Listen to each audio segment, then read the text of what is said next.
This is the third episode, Andrew. Nice little boast cup in the hand. hybrid podcast. Hybrid/boast. We're in there though. Right, so as always, a little bit of a flow. We've got a few topics. We're going to start with the topics today. I'm going to bore Andy with a fact at the end and see if he can digress on it. Probably not. But body image is one that's been coming up quite a bit. Now, there's a few different layers to this, and now we're going to go through. We've got body image that we're going to talk about, how we dealt with it in the past, now moving forward. We're going to go on to thoughts on being lean, competing at being lean, and then actually performing at being lean, which is a hot one. Age around performance. What age is relevant? How far can you train till when it comes to age and things like that? What happens over them times? And then within the fitness industry, social pressure of being shredded. Right, so body image. Yeah. How have we dealt with it over the years? Like thinking way back, have you ever had a moment where you thought, you know what? Well, think back when you were powerlifting, 110 kilo. It wasn't just to be strong, you wanted to be mass. 118 kilo. Fucking hell, olive oil here. Jesus Christ. You used to call him Terry Owens, by the way, anyway. We'll put that video on soon. Andy, yeah. Go on, pal. Okay, so my body image. Yes. So personally, I've never really had any body image issues. Okay, from like the way I feel about my own body in terms of the way it looks. But I think early on, like I was always quite lean. I was very lean as a kid, you know. And I think it was like year 9 or something like that, and I started getting into the gym. A few of the lads from school, do you know what I mean, blagging that you're old enough to join the gym when the gym owner knows you're not old enough. So you look 12, pal. Yeah, I literally looked, you know, so young. So you walk into the gym and you start obviously doing bicep curls. Why wouldn't you, on chest or whatever? And I think early on at the gym that we used to go to as kids, it was a real spit sawdust, real heavy old school vibe, you know. And I was really, really inspired by the bigger guys in there. I could really feel their presence. Do you know what I mean? I could see them chucking the big weights about. There was grunting, there was screaming, you know, and the size of these men obviously juiced off their mind. Do you know what I'm saying? Pro bodybuilders, like huge guys. A lot of mass on that top shelf. A lot of mass on the top shelf, do you know, and I think something really clicked with me, and it was almost like, because you know, even as a youngster, I was always inspired by power and inspired by people that have got power. What were your main inspirations as a kid? I know mine. What were yours? Like, say you were looking at aspirational things that we always talk about. Who would you look at? Well, I think there's a few different people, to be honest. Like one of my mates' dads, he was a copper and he had a lot of power. In my mind, he was very authoritative. And for some reason, as a kid, for me, authority and I guess what I thought was power at that time really suited me as a person. Yeah. You know, authority, regimented routines really kind of stuck with me of my personality. Obviously, that's just the way I was born, right? The way I was built. So for me, then going into the gym, it was like I'm seeing all these big blokes throwing weights around, the camaraderie that they had. It was like like you said, the brotherhood. The brotherhood. It was like a brotherhood, and being so young at that time, I thought that is bit of me. That's a bit of me. That's a bit of me, because I can see there is struggle, but they're helping each other out, and the size of them and what they was lifting, I was like, I need a piece of this. I want to be like this. Yeah. Because it also suited the authority, the discipline, the power.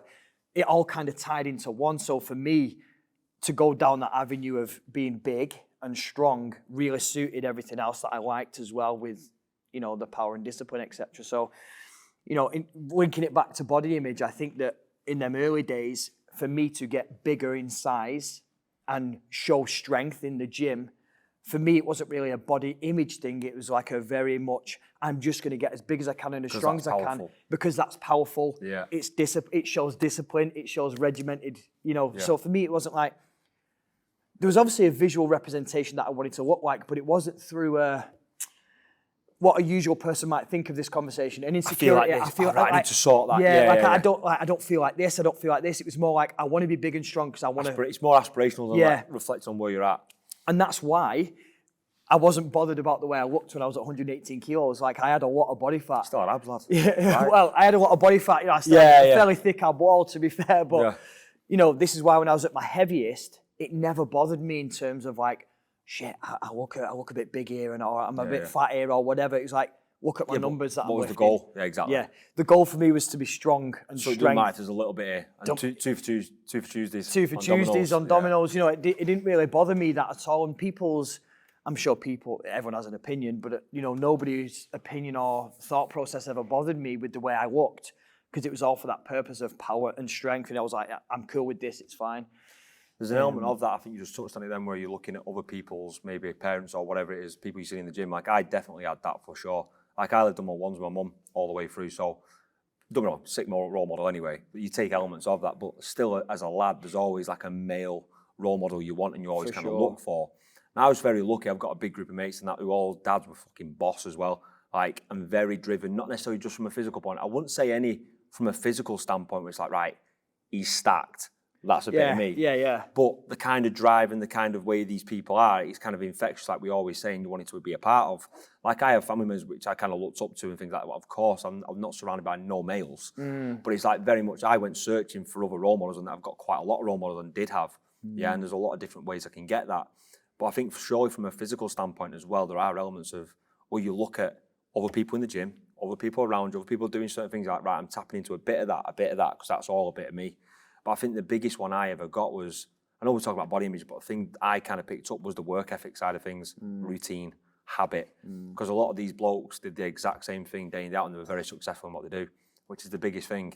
Being very consistent in what you do day to day, and you will get results in what you're doing, yeah? Yeah. But back to body image, I reckon there was probably a period of time where I weren't fat, I weren't a big kid, but it was like, I definitely want to be leaner. Like a fascination of being lean, a fascination, because you see, not bodybuilding in its sense, but you see certain like Arnie vibes without going too cliche, but there's people you see out there, Rocky vibes, when you're growing up and you're like, when you see a Rocky training montage, you're like, fucking gets up there. Yeah, you want some of that, and it's looking at things like that, and it's like, right, I'm going to go and train. I used to do a route round for my mum's, and it was like, I'd go all the time at night on my own, pitch black, in hardly anything. It's definitely not the right time in winter, because it was the exact same 4-mile loop every time, and I started to see things happening, see things drop off without really focusing on food. But it was that like hell bent on, right, I need to be leaner, I need to be leaner, I need to be leaner. But obviously, I was playing football all the time as a kid. Like, that was the only real thing. Yeah. And I got into the gym around 16. And then it's where you start seeing mass. Yeah. But spit and sawdust gyms, I've got a lot to go for. You had that one. Me and some lads I went uni with, went to one in Liverpool. We've trained at with Darren, Body Power. And you see the people training in them places, and you're like, right, there's other levels. There's bigger people out there. Do you know what I mean? And not saying aspire to be like them, but course. That kind of drive they have.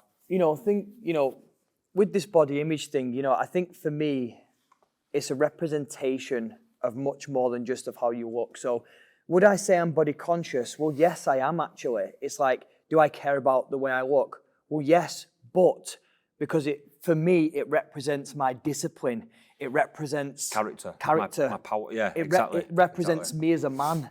So it's like, if I end up really out of shape, it's not because of what people think of me. It's not because what everyone will think of me and say about me or what it looks like in the mirror. It's like, you're lacking discipline, you're being sloppy, and these characteristics of the image that it is, those characteristics really doesn't suit me. Yeah. So I think for me, that's what it's like. Because what happens if you're not? You've broke routine. You've broke routine. Exactly. You're definitely overeating at something, or you're undereating. You've missed some kind of routine. You're not training frequently enough or hard enough. So those things for me represents my self-image and my body image. Not so much. So I guess you could look at self-image as many different, body image as many different things. So for me, it's a lack of me, not really what anyone else thinks. Do you know what I mean? But I'm pretty sure there's going to be a lot of people listening right now that it's like, body image to me is what people say about me. Yeah. And how it actually looks in the mirror. Like the grabbing bits, like, look at this bit, look at this bit. So when I do that, look at this bit, you're not done this, Andy. It's more about me. You're not on it. You're not on it, Andy. You're not on your thing. You're not doing your thing, and that's not how you are. Andy, you're not like that. Remember what, remember what makes you successful day to day is underpinned by how much you train, how hard you train, what you eat everything, through the day. Isn't it? Everything. It's a knock-on effect. Yeah. How well you can beat other things, dad, etc., is all underpinned by that. And like, because how guilty do we feel if we miss a training session? Oh, I had a lie-in this morning. Fucking hell. I think I missed an hour in the morning because I did the nursery run. I was like, fucking mental. And you got you got a lot of grief for it as well. I was just like, what's going on here? Like one morning, a chiller, and it's like, but you feel that kind of pressure, and That is Because a of good high pressure to be standards. under. Because of high standards, though. And it's all been born out of looking at certain aspirational things in the past that you probably didn't realise at the time, but you were watching and thinking, yeah, buzzing, that's For what sure. we need, 100%. And that's what we speak quite a bit about, obviously, Freya, Rosie, and like what we want them to be around. And it's the same kind of thing. Like we've spoke about it in the past, where it's like give them as much confidence in the world where they can do whatever they want to do. It's confidence that I definitely wish I had it at that age, especially a younger age. I had it as I got older, but 100% I wish I'd had it earlier. Build their self-esteem so much that nothing bothers them, so they don't have to Nothing's wave. affected. Yeah, just build their self-esteem. All the social media stuff we talked about in the last episode, it's not relevant. Yeah. Because it will not crack them. That's the point. Yeah, you know, what we do with our clients, it is a really tough one as a coach to help people identify and kind of tap into their body image. You know, you can look at it as really simple as like, if you don't like the way you look in the mirror, then you've got everything that you need. You've got everything in your power to change it. Do you know what I mean? It's making sure that they clearly understand that that is the case. But because there is so many variables to people's body image, because, you know... It's not as black and white. It might be very black and white for us. It's just not for other people. Well, this is it. You know, people might have been bullied for their size. People might have been humiliated for the way they look. People might have had some comments that have really hurt them, you know, and that has really damaged them psychologically. That's just much more than the way we feel about ourselves. We probably got fairly tough skin in what we do or whatever, but other people haven't, and that's fine. And that's what probably over the years we've had to really hone in on, is understanding the client in front of you, especially with our other coaches. It's like, understand who's facing you, understanding the way I talk to him, I can't talk to this person. It will not work the same way. It's understanding how to do that coaching with other people. And this is why, like, some things that we can control as coaches is exactly what I've just said, that you have people listening, our clients, we all have everything that we need to change the way you feel about yourself. It's just, sometimes it's a lot deeper. It's ingrained a lot harder. It's been backed up by so much more stuff that it's really hard for the person to see a way out of the way they feel. It's actually, no, you've got they're clouded in what they're trying to do. They're clouded because of all these things. All the tools are there, but it's you can't focus on that thing and just actually go through that. That's the hardest thing. So our advice for body image, it's like, well, you really need to figure out exactly the reasons why you feel the way you feel. Strong why, and it won't matter then. Yeah, it's a really, body image is a really, really tough one. And actually it gets us down a bit, doesn't it, when our clients don't feel great about themselves. It's not nice for us as coaches. It's also when you see some guys and girls who've got that much potential when it comes to training and they absolutely smash it, and just the little bits that they could be doing just to complete the full package, it's just not there. And it's like, eventually it will be. That's the point. Like, it's always going to be there, but they're clouded. Certain things in the way. You know, sometimes it's easier for us to say, listen, you've got everything you need right now. You look great, because they've heard it all before. You look great. You don't look like that. And they don't believe you. And they just don't give a shit. Like, they just don't care because they've got that self-doubt's in there. Self-doubt. They're playing that record in their head over and over again about the reasons why they don't feel great about themselves. And you've got to really strip it all back and go as far back as you can and try and, you know, figure those things out yourself. Because for us to tell someone, look, the scales look good, your body fat's good, your pictures are good, look how lean you are. We know ourselves, we've had some clients where they are in the most incredible shape and they still feel really shit about themselves. You know, you usually find that. Some guys and girls... Maybe body image wasn't the issue. Maybe the body image wasn't the issue. Yeah, it's like you're the leanest you've ever been. You've got abs. What's wrong still? You're fit as a fiddle. Yeah. This is everything that you said you wanted, and you're still unhappy with the way you look. So you've probably masked whatever you're really feeling with training and with a goal. Unfortunately, you should probably go and figure that out. Yeah. And sometimes as coaches, that's out of our control, isn't it? Sometimes as coaches, it's above our remit. This is where we need to refer on. Like, we are not professionals in that. We've given you everything. Like, our job, of course, for our clients is to build, just like with confidence, just like Rosie, just like Freya. You build confidence in any client, they will get results. Build them strength, show them how they can overcome goals, get them stronger, and show them the evidence that they are strong, getting better, that they are getting better, that you've got everything you need to get better. Sometimes it's not always the case, and they need other professional help, isn't it? You know. So that brings us into being lean. So obviously we're in this position now where we are lean. Us especially, we try and always, because that's our standard, that's what we want to be. It's our choice. Yeah, we want to be that way. And you get people saying being lean is probably too much. You don't need to be that lean and perform like. Basically, someone wants us to dive in on can you be lean and compete and be very, very good at what you do? The answer is yes, by the way. If you look, this is what gets me the most, look at the top end sport athletes like elite level cyclists, Tour de France, they are paper skin thin with regards to body fat levels. And guess what? Some of the most high performing athletes you'll ever see. Look at top end football players, exact same. Like it's across most sports, minding a few heavyweights like Tyson Fury, who's not like the snort and mold of person, but the majority of these top level sports, these athletes are all in impeccable shape.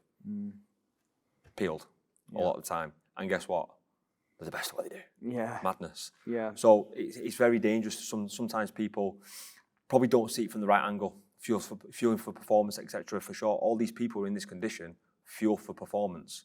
They do not fuel to be shredded. A byproduct of how they train, what they train, and how hard they fucking train is why they're in the position in now. Yeah. And it's very easy to get misconstrued with what you're doing and kind of look at it and think, you know what? And sometimes it's coming from a position maybe of body image where they can't tap into it and go to that place, and be in that place, in that mode, because that place means a high volume of training and a high capacity for work. If you can't get there, then you can mask it by doing, I'll just eat instead, it's fine. For sure. Like, there's different ways of going around that. Eating, yeah. I mean, we touch on this a lot, don't we? Yeah. And, you know, eating for performance is eating for performance. Key word. Performance. Okay. And people get far too emotional again because they're pushing their narrative to suit them. Okay. They're just pushing a narrative. Okay. If you take away all emotions, okay, become very unemotional about the process. Just very unemotional. Don't worry about this group of people that eat loads to perform. Don't worry about this group of people that are really shredded. And they tell you that you can be very shredded and perform. These tell you that you need to eat loads and perform. Just go to yourself. Come to yourself, look at your calorie intake, look at your performance, and scale it accordingly. Do you know what I'm saying? What will happen is they'll normally meet here, and you'll be in a very good spot. You'll be in a good spot. Do you know what I mean? Don't push any other narrative beside. If you take emotions away, and you look at your own performance, you start to eat a bit more food, and performance increases. Brilliant, you're doing the right kind of thing. If your performance keeps increasing, brilliant, you're doing the right thing. If that's what your goal is, Fine. No argument needed. You know, if you then start to eat more and eat more and eat more and then performance starts to dip, are you eating too much food? Possibly. Scale it back. If you're suit your sport. You and your sport and what you need it for, because we know some sports you can get away with high levels of body fat. You can get away with low levels of body fat. Positions in sport, the same. Positions in sport. But if you want to be the absolute best, you're going to do the right things to be the absolute best. It's as simple as that. Like you can scale let's just say you're performing not great right now. Or let's just say you're eating a certain amount and your performance starts to go down and you eat a little bit more food, because we encourage a lot of our clients to eat more food. Eat more food. We mentioned Claire, for example. Claire, massive, yeah. You know, one of your clients, Danny Claire, she trains maybe 15 times a week. She has 15 sessions a week, everything. hard sessions, and she wasn't eating enough food, was she? Exactly. You've took over, her diet. You're helping her with the coaching. We're slowly building up. But guess what? She's Build it up. Already a lean spot of body fat. She's still lean. She can now utilise what we're giving her. Yeah. A lot of carbs around training, a lot of carbs through the day, etc. Nothing's really changed on the scale. Nothing's really changed body fat wise. Everything's nice and tight. She's not super shredded. Yeah, but she's in a lean spot from a body fat point of view, and she's an athlete. Yeah. And she's slowly but surely increasing that food intake to a point where it gets to, it's like, well, no, it's too much. I feel sluggish. I feel tired. Right, so it's probably too far. Scale it back. Yeah. And it's no more than that. It's honestly not that deep beyond that. Like, there's no narrative that needs to be pushed other than she has a point of view where she wants to look lean. Yeah. From a body image point of view, she wants to be in a lean spot. Right, okay, that's catered for. She trains impeccably hard. She wins comps. Yeah. She ticks all the boxes. Yeah. We go off her feedback, not my personal feedback. For sure. Which is very hard as a coach. And sometimes as a coach, especially if you're very ingrained into, I've been super shredded, I didn't enjoy it, fine. That's too much for you. You don't know what's too much for that person. It's up to them to decide what is too much. Yeah. It's their journey, not yours all the time. Don't get me wrong, you have to guide. And it's like sometimes we've said no to certain people and doing certain methods and going too far with certain things. It's like, it's pointless. It's not a health-seeking thing to do. Yeah, but it's like you've still got to let the client know, and you've still got to go for the right channel. You can't just put your narrative for sure on your clients and limit them potentially. For sure. They have to steer the ship. You just have to kind of... Yeah, you facilitate. You steer the ship, steer the ship. Spread the word, spread the gospel. Spread the word and steer the ship. No, it's absolutely right. You know, the key thing is with this, the eating for performance argument, okay, you have to make sure you are performing, okay? And to answer that question, am I performing? Well, just look at your data. What is your current situation right now and what is your aims? Are you getting better? Brilliant. Perfect. Then you're doing the right kind Keep doing what you're doing. You're doing the right kind of thing for you. Don't worry about pushing any other narrative.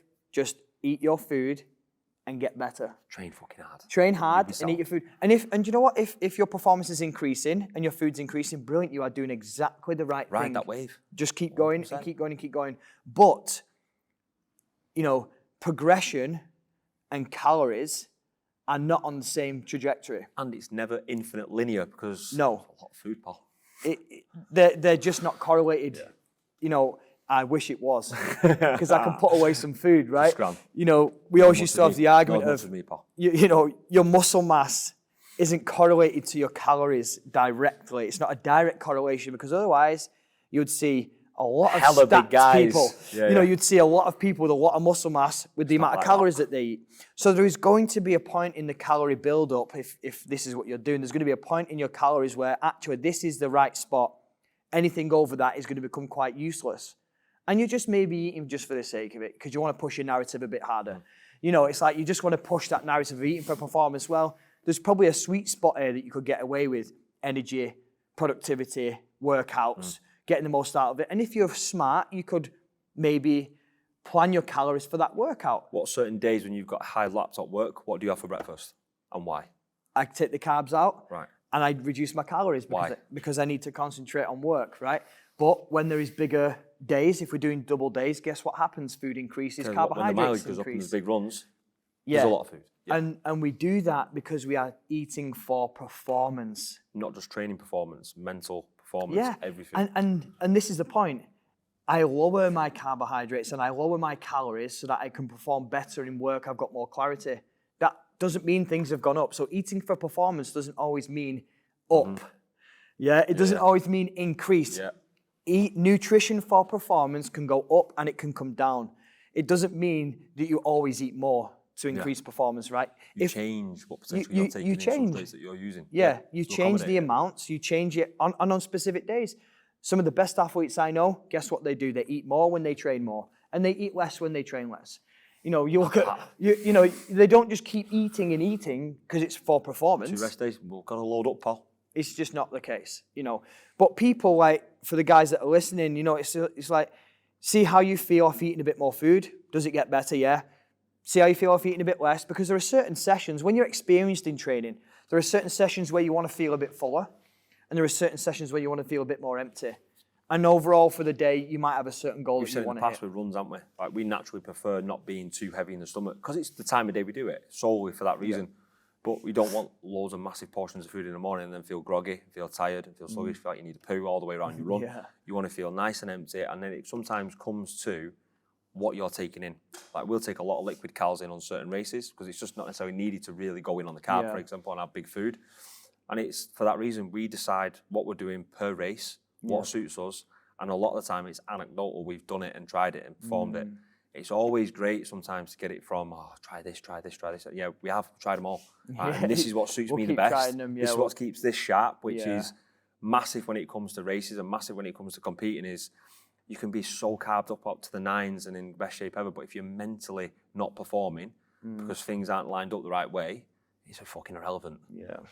You know, I think one thing that we try and do with our education on eating for performance is letting people know that it's just not eating more. You know, and hopefully 7,000 calories, please, pal. Yeah, literally, eating to increase performance means that we take things into a bit more detail. It doesn't just mean increased calories. It's timing. It's, you know, macronutrient based. It can go up, it can go down, it can move left, it can move right.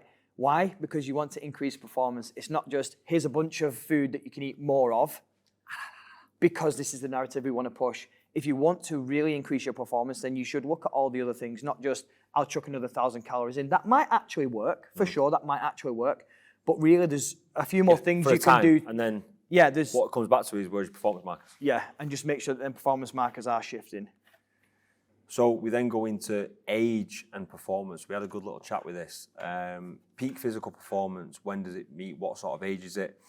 And how does it affect you from a mental standpoint and a physical standpoint? So some interesting little bits within there. Now, very sport dependent. Certain sports, you've got a shelf life. If you look at professional sport, for example, football, there's a certain career span and then there's a fresh breed coming in. Certain endurance sports, it's probably a little bit later than that again, because you develop with time spent doing this sport, and obviously aerobically you can keep that engine kind of moving further because there's no impact in there, you can keep it moving. It's very much dependent on what the goal is. Yeah. But age, how do you see age and how it stands out for people? Well, I really love the argument of age is just a number. I really do like that, but we know, of course, If there are... someone's 60, you're smoking. But if you're 60, you're getting had. No, but there is obviously some physiological differences in people as they change, of course, right? As they get older. And some sports, like you've just said, do suit a certain age group, right?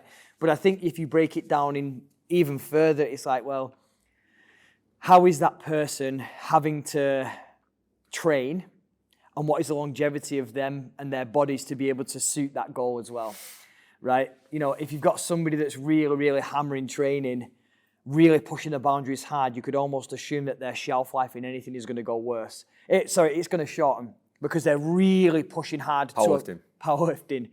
You know, because of the nature of it. Yeah. There is a shelf life, of course, and along that journey, it's like how far have you pushed your body?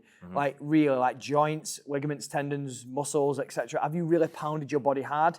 Well, you're going to get a great result, but it's more than likely going to come off a bit earlier than if somebody that just really took their time. And so I think the individual is, and what they're doing to achieve their goals is a huge part of that shelf life in terms of age, you know, because we see it all the time. There are people training into their 60s, 70s, 80s, 90s, they're still training, but of course they're not doing what they used to do, of course. You know, so I think as we age, priorities change. As we get older, what our physical capabilities change. And I think naturally people just go towards the things that make them happy, and they actually enjoy. And they can actually still do. Yeah. Like you've said, you know, pro boxers, can't get your head kicked in forever. You can't get your head smashed in forever. You know, footballers, like you said, career-wise, it's a short, it's an early career, isn't it?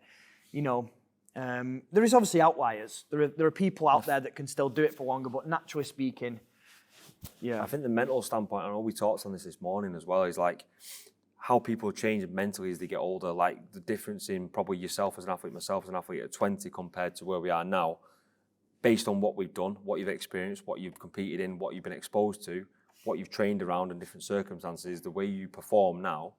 Like we said, nothing phases you the older you get. Yeah. Like these guys who are like 50, for example, just don't get They just don't get it up. Not asked. Yeah. You can say whatever you want to them, they'll just look at you and go, sweet. Yeah. The amount of people on Lakeland, for example, who are older and will absolutely smoke you because they're just not fazed by it, and they've got such a big body of work base-wise before you've even touched the surfaces. There's so many people out there who've got so many more years in the tank, in the trenches, whatever you want to say, not just from a physical standpoint, but from a mental standpoint, the amount of races they've done. You'll look at some of these guys, they've probably got about 20, 30 medals on the wall because they've been exposed to that many race conditions. You're not asked. Yeah, you can guarantee two things that as you get older. One, you've built up a lot of volume. Mentally and physically. And you've built, you know, your mental game. And from a couple of reasons. One, you've exposed yourself to many competitions or many miles, or you've done this thing that you're doing many times. And as you get older, we tend to just give less of a shit about anybody else or about anything else that really is a distraction. You know, in our early 20s, it's like you train really, really hard, and then you might go out on the piss for the weekend. You know, you might get into social stuff, you might you know, and your body is still young at that age. You know, there's obviously a lot of talent and people that can be really good at young age, but as you mature, your body does get better. You do get stronger. You know, you do get stronger. You do get better at a certain age. And then at that point, it's then going to probably start to decline a little bit more. Your recovery takes longer. You're a bit sorer for longer, you know. So then naturally, these guys with a strong mental capacity can keep pushing because they have all these extra issues, so they create more solutions. Like, so how many things break down, they'll then find and spend money to fix things and actually get past it and have longevity, whatever they're trying to do, because ultimately the passion for whatever they do is clearly massive. Yeah, so they will fix anything that's going on to make sure they can still keep doing what they enjoy doing and what they can just about still do. Yeah. Like our ultimate goal is probably to train for as long as we possibly can until it's just not a thing. Yeah. Start playing backgammon outside the shop, something like Spinal Style, whatever it needs to be. Yeah, but it's like age is a massive factor in physical performance if you can tap into and expose yourself to as many different things as you can earlier on, because then you will have something forever. You'll be able to always, you can crawl back into something where you've been exposed to in the past and experienced, but it was tough, to then bring you forward in something else that's happening further down the line because you've already experienced it before. Whereas if you only start picking something up later in life, like fair play, but things are going to be harder. Yeah, yeah. I don't like the argument of I'm this age so I can't do this. Like the age, the number of years that you're alive doesn't dictate whether you can or you can't. Do you know what I mean? It's just at what level that you can if you choose to. You know, if you choose not to, okay, but just because you're 60 years old doesn't mean you can't do something. You know, you can do something. It might not be what it used to be, but you could probably maybe walk if you wanted to. You know, you could probably find something that's physical for you at that point. Like it doesn't mean, a number doesn't mean you can't do nothing. You know, it just means that you might have to consider something else at some point. And, you know, I think like you said as well, certain sports are probably better at a certain age. You know, like you said, endurance guys, we find a lot of endurance guys, they do mature, And I'm thinking like, well, depending on how hard people push, but bodybuilding, you hear the muscle maturity argument, don't you, when they just need some more muscle maturity. Listen, Johnny Green does 2 bicep curls and he's pumped. It takes me 2 hours, like it's not the vibe. There's the muscle maturity argument in older, bodybuilding because Johnny's old as anything. So yeah, things sometimes get better with age, and some things you're probably better off as a younger career. We'll say something that's so popular like triathlon and things like that in more the businessman kind of world, especially it's like the new golf. Yeah, but what do these older blokes have more of? Time, because a lot of them have got businesses and have more time away from the businesses and more time to put into a sport they probably didn't used to do 10 years ago. Of course. So that's potentially why they're maturing. There's other factors in there, but physiologically, like we're always trying to say, is you will naturally build a bigger body of work and get better as you age to a point. To a point, and then it starts to drop. And then that's when you have to find safer ways to do your exercise. You have to think about your recovery a little bit more. I will not be running after 40, put it that way. With your knees. Yeah, I'm not running after 40 on trails, trust me. Yeah, and again, does that mean that you have to stop training? No, road bikes. No, you're going to get on the road bike. Just find something else, that's fine. Yeah, does that mean that things have to stop? Nah, you just have to change the goalposts. This is why in HPC, hybrid, whatever you want to say, we always try and say expose yourself to as many different things that you enjoy as you possibly can. Like, say something does happen. I did it recently with knees, with my surgery, etc. I just dropped onto something else in the meantime. I had 12 weeks of waiting to get back to normal, and it's like, right, I'll pick something else to do for that time. Don't just not, right, I'll wait. Yeah. I'm done. I've got a small back issue at the minute. Small back issue. I've got a small back issue at the moment, which I'm not being able to do the things that I want to do, like the mileage. So I'm working around it as well, and I think it's one of them things. It's quite cathartic that you've said that, Paul. I feel like I'm making a change. You know, it's one of those things. I've got a small back issue at the moment. He's been bottling it for a while, and he's just finally out on himself. And it's preventing me from doing the things that I want to do at the level that I want to do them. So, you know, for me, this is kind of my first injury that I've ever had to face, to be honest. I've never had to do anything, you know, to really fix anything. Other niggles from training. Just bits of niggles. So for me now, changing the goalpost now, it's actually a bit of a realisation that, shit, do you know what? I've got to do things a bit differently now. I can't always have it the way I want it and, you know, do the things that I want to do. So, you know, short term, I'm going to have to change the goalpost, get things fixed up a bit before I can come back to where it needs to be. But again, over time, you know, the next 10 years, as it goes further, I'm going to have to get used to this a little bit more, changing the goalpost, because we can't always do the weights that we want to lift. We can't always run the miles we want to lift because things are good. I mean, we've got plenty of time yet, Dan. Do you know what I'm saying? We've got loads of time yet. We're not 40. We've got loads of time yet, you know, but the goal is to make this happen forever and be okay with changing the goalposts as we go along. But as always in this place, it's hard. I've been stood at the back behind here for the last 12 weeks, just watching people like that, just tweaking through the curtains and not seeing what's going down. Yeah. It's annoying, isn't it? Age isn't a reason to not do anything. Your age just means that you might have to consider a few things differently. That's it. Yeah. This puts us into my fact, Paul. A fact of the day. Fact. It's a deep sea vibe as well. See, it could go anywhere. This is the point, and this is what we're trying to get now, is to get him doing something random. Because he doesn't like losing this steely look. Like it's when you're locked into a conversation, it's great, and then Danny always comes in and drops. I was asking for YouTube of octopuses the other week at Ryan's house. Dropped That's a how little we bomb. won it. That's This how we is go. Danny's ADHD kicking in. All right, come on then. It's a fact about the deep sea, pal. There's only 20% of the seafloor has been mapped. Makes it more of a mysterious place than the surface of the moon or the Mars. What's your thoughts on it, pal? Well, is this This is what I'm saying. fact? There's only 20% been mapped out, and that's scary to me. That is pretty scary, to be fair. Imagine what would be. What do you reckon's down there, Paul? Well, that is quite. This is the question. What's down there? Well, Megalodon. possibly. Still there, bro. Possibly. It's coming back. There could be some creatures down there. There could be some underworld cities. Have you seen them? On what? So you're giving me. Have you seen Right. them? So what have you been watching? Well, have you not seen like there's cities underground and there's cities under the sea and all that? Have you not seen it? Why have you And not linked me up? Have you seen that? You seen that, Have you Aki? seen that? Yeah. Where actually, So neither of you have linked me up. well, Alright, so. apparently there's secret tunnels where you can get from like Bolton to Australia in 7 minutes and shit. Bolton specifically. No, do you know, like you can get from one end of the world to the other in these really underground secret like transportation systems. In the sea. I think so. It's a load of rubbish, but there are people saying that there's genuinely these things. But if there's only 20% of the sea Do that's these been people all say the explored, Earth's flat though? well, Is this the thing? mate, with 20% of the sea only being discovered, there knows? could be some channels from Bolton to Perth. There could be that no one knows about. But no, you know, this kind of thing, the unknown, is actually a thing that bothers me. It scares me a bit, you know. It's like a thing that's like, It's like there's aliens so and that. much of the unknown that you don't really know about. The universe, let's go in now. The universe and infinity. It's like the Twilight Zone entrance. Have you seen the galaxies where they're all? Talk to me. I love how this has turned back on you. Let's go. You're in now. There's a set of galaxies that's the size of a 5p on a huge scale, and there are multiple galaxies in there. Size of a 5p. Hundreds of billions of galaxies. I'm so out of context, and someone listening now is going to go, Andy, you're completely wrong. But Call us out. there is Call you a very small little dot that the telescopes have seen, Right. and then they went a bit closer, and it opened up into billions of other galaxies, and then there's like a world this big, and we're in this little dot amongst billions of galaxies, and there is all of this. Do you know what? I'd rather not know. Heavy. It makes you feel like it's like it's so insignificant. I'd rather not know. Brian Cox is unbelievable. I'd rather not know. Honestly. You know Brian Cox has done an episode of Postman Pat as well.